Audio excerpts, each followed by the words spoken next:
The federal government of Nigeria has said that it will no longer, well, it's not going to invest any further funds in the establishment of a national carrier, or rather give support to growth and expansion, to entertain those ideas rather, but it wants to focus on local operators. There's the tweet from the Honorable Minister of Aviation, Festus Keyamo.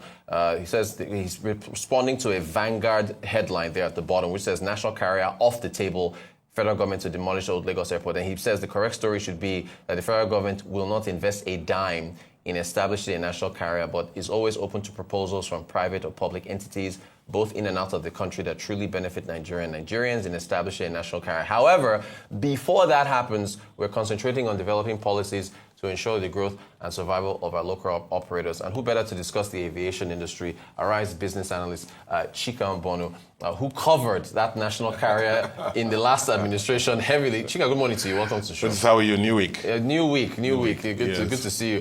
What do you make of these developments? Aviation. For Nigeria now, it's torturous. Aviation is supposed to be for convenience. You want to move to Abuja for a meeting by 9 a.m. in the morning, and then you plan to take a 7 a.m. flight. But I'll come to there. Now, I'll commend the minister, Mr. Keyamo, for how far he's gone so far. Yeah. He's come and unknotted some of the problems we had in the past. Starting from the Cape Town Convention, let me not use a very big word. Yeah. Basically, it had to do with, when you lease an aircraft from abroad, and then if you don't meet the rentals, the lessor is supposed to walk into your country and just get the aircraft. But Nigeria, we used to have encumbrances on that, and that had been untied by him, and that has helped. Yeah. There's also the issue of insurance on leased aircraft. So he's done a lot of macro issues that he's focused on. But I want to tell him, and I've told him this personally, and I'm saying it again publicly, that on the streets, at the last mile, the Nigerians are suffering. He may not know this, but I think they know it a little. Nigerians are suffering. Aviation, flying Nigeria has become a torture. Has become, I'm looking for the words to use, very unpredictable, very unreliable, in the sense that you have a flight to go to Abuja or Kano or wherever. I use my example. The other day I was going to go to Kaduna for a meeting. I had an 11 o'clock flight. As I got to the airport, they moved it to 3 o'clock. Wow. We still stayed at the airport. By 2 o'clock, they canceled the whole flight. Oh, wow. To Kaduna. We had to go to Abuja and do Kaduna by road. You know the danger of that road. Of course. People could have died and so on and so forth. So aviation has ceased to be what it used to be for convenience and for speed in Nigeria. Very unpredictable. Even the 7 a.m. flight sometimes you go. I've gone to 7 a.m. flight one of the airlines, which you think must fly. And then, 7 a.m. they tell us it's delayed for 2 hours. So it's become a problem. Yeah. And if it does a poll on Nigerian flyers, he will see that this is a problem. So the aviation industry in Nigeria is in a rout. And the issues of passenger growth, you can look at the statistics. The passenger growth is not growing. You say GDP is growing, the passenger is not. Those travelers are not growing domestically. Yeah. Actually falling. The aircraft capacity, available aircraft, is falling among the airlines. So, and I'm leading you to this now because of the issue of capacity. Yeah. What the industry lacks is capacity. So you find some airlines will say the Lagos Port Harcourt, they have 4 flights in a day. Meanwhile, they don't have aircraft to operate that. Yes. And they collect tickets from passengers. And then, just for sale passengers. And the reform policy is very horrible, very delayed, And then people stay in the airport from morning. As they're going to the airport, now make sure you have your charger. For your phone. Because the flight of 10 in the morning you can leave by 10 p.m. It happened before. I left Port Harcourt before by 1 a.m. for a flight that was by 4 p.m. Wow. And it's happened if you interview passengers, it's like that. So as I commend the minister for the bigger things he's focusing on, the issue is at the micro level, at this personal level, people are suffering. Aviation has ceased to be, that's what it's meant for. And it has to do with capacity. And that ties into the story of Nigerian Air. Yes. What is Nigerian Air all about? It had to do with fleet capacity, giving Nigerian passengers more options to fly. You know, the more planes you have in Nigeria to fly, you know, for Nigeria to fly, the cheaper the airfare and the easier for people to get to their destinations. And so if you do a fleet analysis of the airlines now, how many of them are flying? About less than 10 of them. Yeah. You know, you will find that barely some have 3 aircraft, 4 aircraft are flyable, and that has been the issue.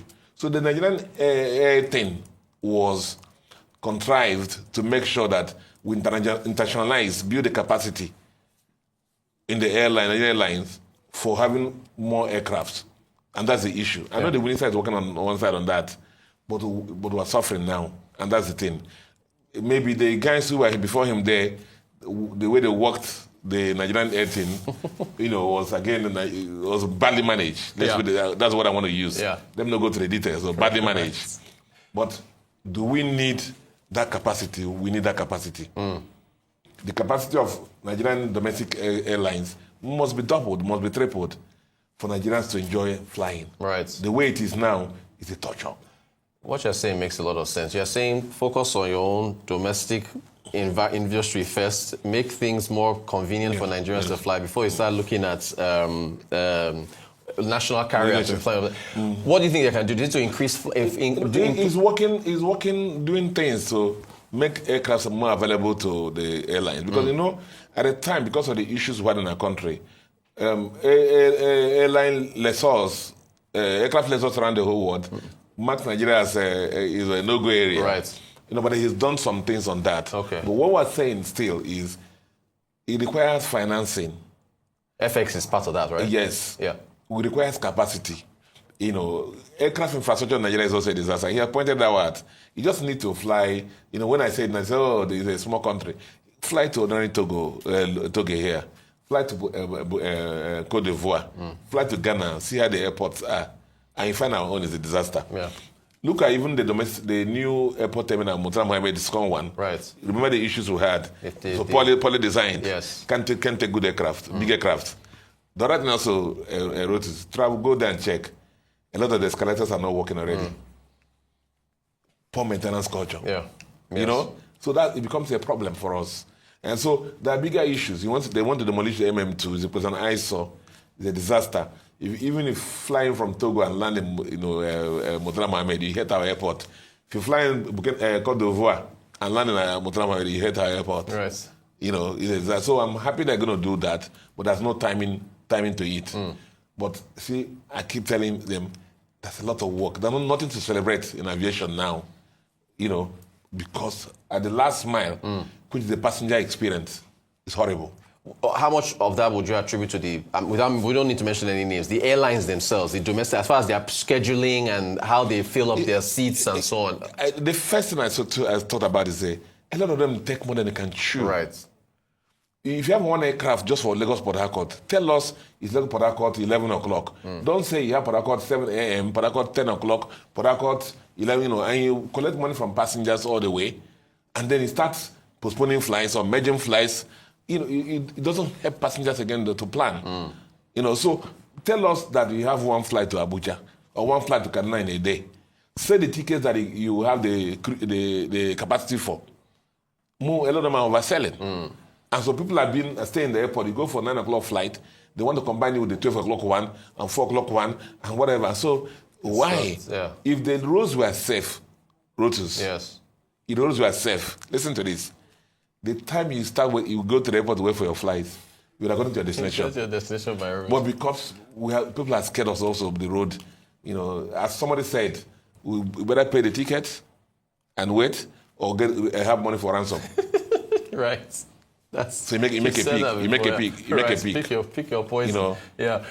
What about, okay, you've talked a lot in the past about how, if we go to banking now, how the Central Bank of Nigeria has regulated banks with fines and so on. Should there be more punishment for airlines where the regulator should be more cancel flights? NCAA is there. Yeah. There are rules and regulations about what will happen if flights are delayed. Yeah. Who is implementing them? Gotcha.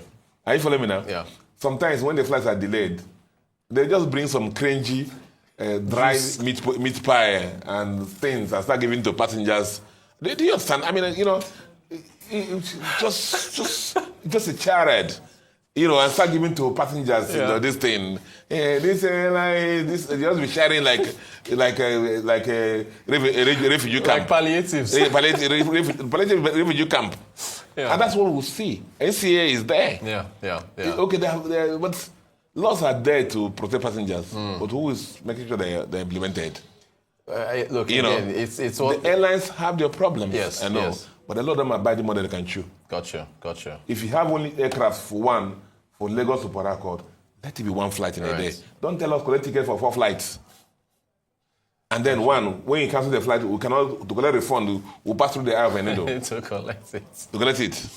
Well said. Look, Chika, there's nobody better to talk about the aviation industry than you. What is the problem? We appreciate your thoughts, and we'll keep following up on this matter. Again, you did fantastic work in the last administration with Nigeria Air, so we'll keep monitoring things and see how they go. Arise business analyst Chika Mbonu. Chika, thanks for joining us. Appreciate it.